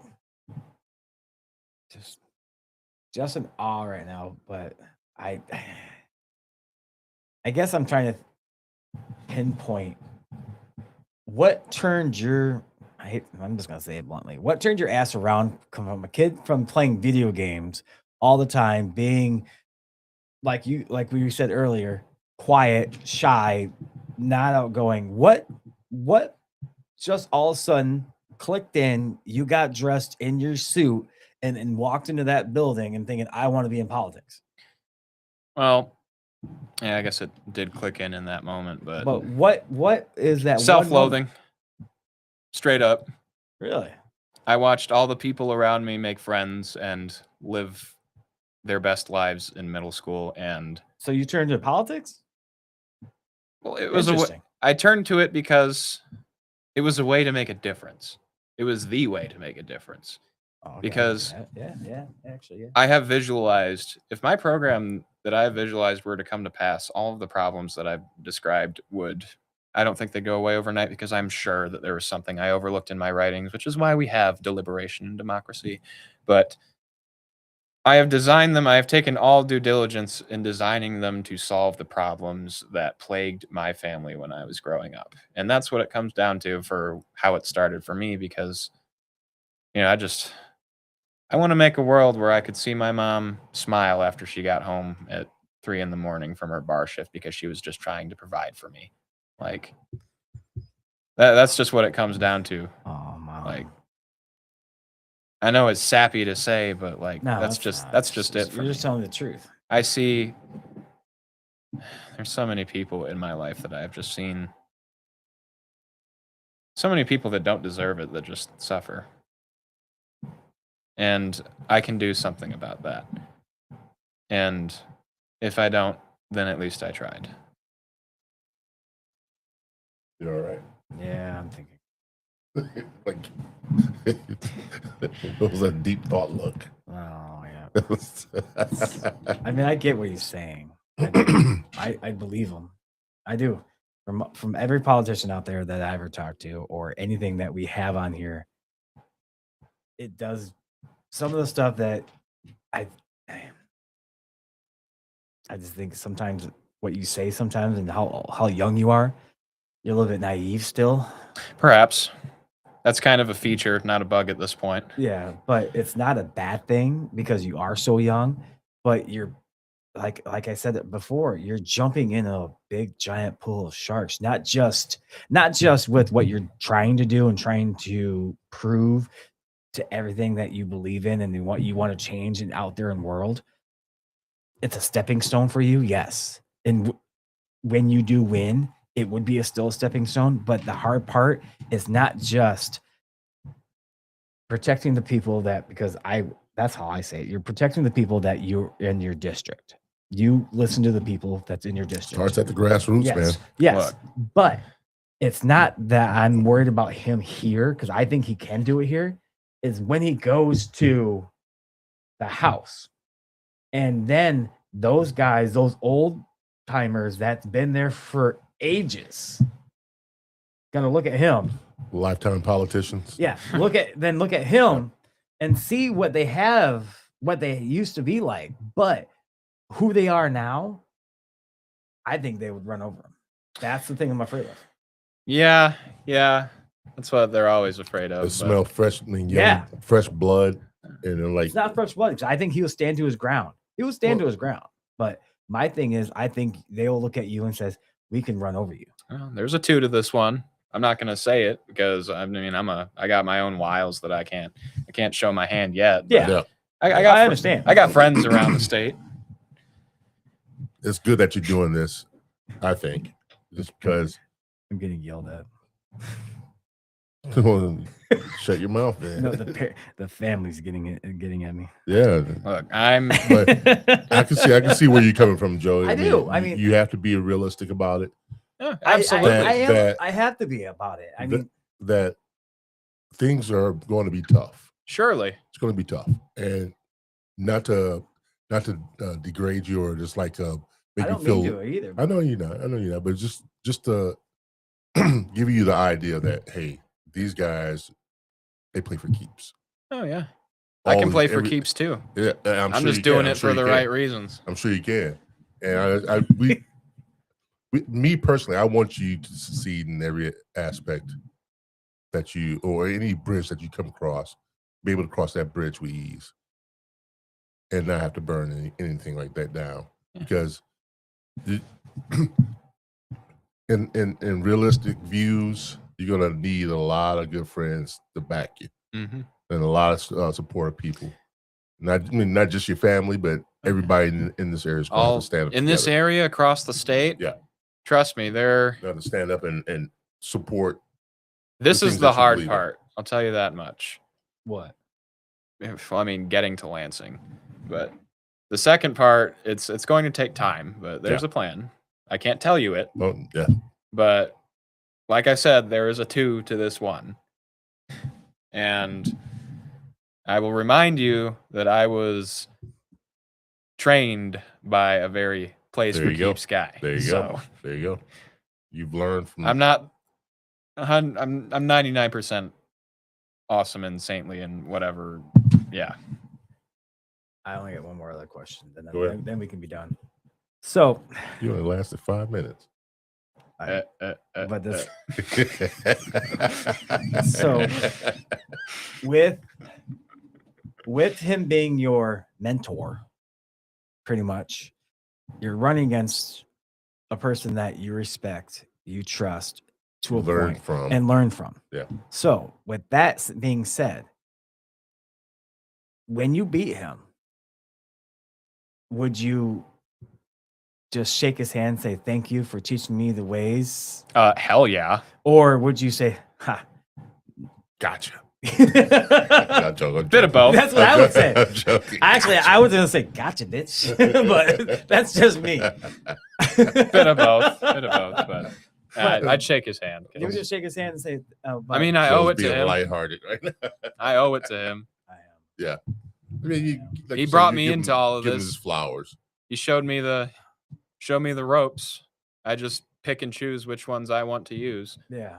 and I set them away forever. I'm looking forward to this. I want to see how this turns out at the end, and when all the smoke clears and the dust settles. Yeah, it's We're gonna We'll be. see how this. We're how gonna this have him turns on. out. Interesting. We're gonna have him on 2 more times after this. One before the election, There you go. and then after.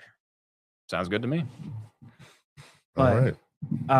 The answers these people's thing before, one person said he is very passionate and determined. I hope you all have him back.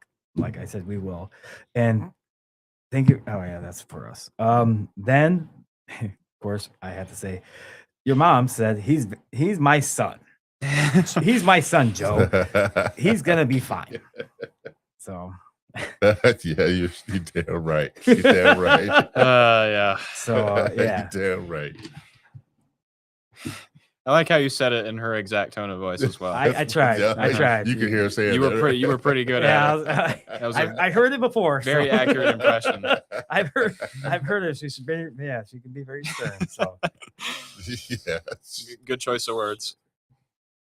Okay. Anything else from the? no. The Chat other room? thing is just about what he's done and to us. All right, we're gonna do the last call. What we do the last call, you just give shout outs to anybody you want that supported you, Oh man. and Yeah. then we'll pass it around the table and You can finish give up.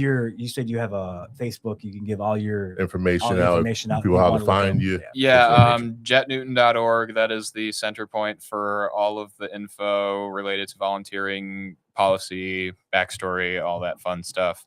I've got a Facebook. I've got an Instagram. Those are the only 2 things I really update.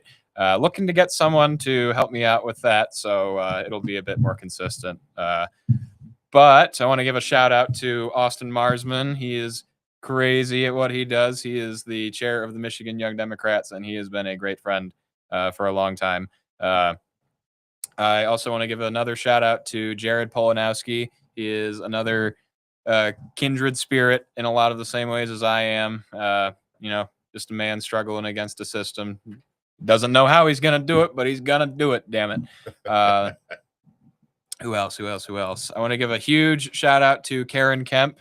She is the lady that invited me into the Democratic Party's tent. Literally, that is the first interaction I ever had with a Berrien County Democrat. And just big props to her. I owe it to her for the when I started getting involved. Really just picked me up off the street and said, "Hey, come to these meetings. You're involved now." And I'm like, "Okay, yeah, I'm involved now." Another shout out to who do I want to shout this one out to? Angela Jones, awesome lady, working her butt off to make the South County Democrats grow. Very. Yeah, she was on our show. We had her on our show. Oh, Yeah, twice. Yeah, Oh. twice. Yeah. okay. Well, I mean, you guys know her Yeah, already yeah. then. Cool. I got one more in me. Who's it gonna be? Who's it gonna be? Absolutely. Better not forget her. Thank you, Mom. Thank you to my whole family. Thank you, gang. Thank you, Dad, Ricky, Bryce, Shiny, everybody. Joe, go ahead. Are you done? Yeah, I'm done. All right.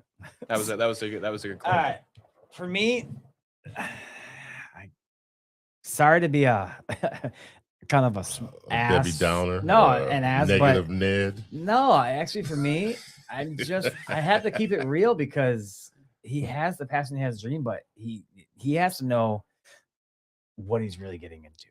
How the people are really going to react to him, or even look at him when he's out in public doing something like this to people. People are going to attack him for it.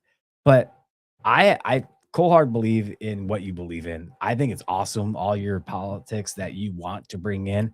I kind of dig them, and it's awesome to see the passion as a 20-year-old that we have on the show right now. It's amazing that there's kids out there that are your age that want to do something like this and want to make a change in life in general. I give you the most cold-hearted, go get it thing out there, but the one thing that I want to say to you is don't give up your dream. The reason I asked that question to you, I was afraid you were going to say what you did. Don't give up. Just keep on thriving. Just keep on having that passion, having that thing. They get me down. Just keep going for it, because in my eyes, I see you going to do good in what you believe in and everything out there. For that, I think you just keep on rocking it out. Jett, just keep your head straight, brother. You're gonna do just fine. I got firm belief that you're gonna make it happen. It may not be the first time. Who knows? Nobody knows until people start voting. True enough. But you have a good head on your shoulders at a young age. I wish I was in that same mindset when I was at 20. But that's the past. I take my hat off to you, man. You have a lot of get up and go and a determination that's unmatched by a lot of kids of your age. You're a leader of your generation, man. Yeah. And I hope you believe that. That's scary. It can be scary. I mean, you're a leader of your generation. Not can be, it is. you speak for your generation around this area. You know what he reminds me of is Nicholas Gunn. Yeah. Yeah. Another young man. Another young man in his 20s. I know, Nick. He's cool. I mean, but he's cool. You're just like him, where you had the passion and the dream just like he did. Yeah, he's another one. Yeah. Another leader of a generation. Yeah. So take that with everything you have and run with it, man, because you only get that chance once. You got my vote. And you got mine too. Get that chance once. Wicked. And like I said, just follow your dreams. Keep going. Don't give up. Don't take no for an answer. Be like Joe in some ways. Yeah. Good luck to you in your future, brother. I have lots of faith in you. And I know your family does, and I know all the people around you. So good luck to you and your future endeavors. So with that note, who's on next week? Monday, I have it on at home. It's on a piece of paper, but you don't have it in that phone? No, not on this one. I have it in the other one. But on Wednesday, I have my birthday. Oh, happy early birthday! No strippers. No strippers. What? Yeah, we don't have strippers coming out of the cake. God, I tried hard, but I didn't get one. But we do have Chris Psycho from P.S. Dumpy Boyfriend. The lead singer, from P.S. Dumpy Boyfriend. That's I forgot about that. Yeah, we have him on my birthday. Okay. He even asked, "It's your birthday. Do you want to have it off?" I said, "No, the show must go on." I might be drunk, but show must go on. Yep, there you go. All right, guys. On that note, for those who watch on YouTube, please like, subscribe, hit that bell notification button for more content we put out every Monday and Wednesday night, 8 p.m. on the dot, or unless something else comes up. But yeah, watch us and comment. Jump in the chat room if we have guests on, and let us know what you think. On that note, guys, we thank you so much. We want to thank Jett Newton for coming on tonight. Wishing him the very best of luck in his future endeavors. Guys, we're going to get out of here, but Give Jett another. I could almost call you Jeff. Give Jett a round of applause Every time. and some horns. Let's keep this going. Keep this it's political fire going as well, guys. All right. On that note, we're gonna get out of here. Thank you for watching Third Eye Truth Theorem podcast. We're gone.